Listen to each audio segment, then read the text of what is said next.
నిజంగా మీరు భక్తి శ్రద్ధలతో ఈ కాలభైరవాష్టకాన్ని చదివితే ఏ అద్భుతాలు జరుగుతాయో మీకు తెలుసా?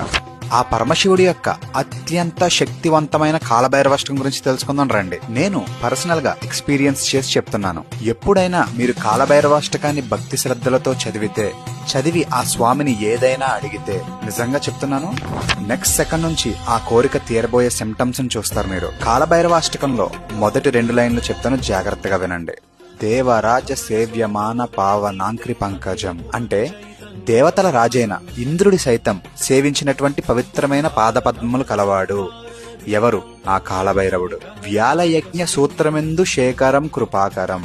వ్యాలయజ్ఞ సూత్రం అంటే పాములు లేదా సర్పములు యజ్ఞోపవేతంగా ధరించి ఉంటాడు అని. ఎందుకు అలా ధరిస్తాడు అంటే, పామంటే దేనికి ప్రతీక? మృత్యువు.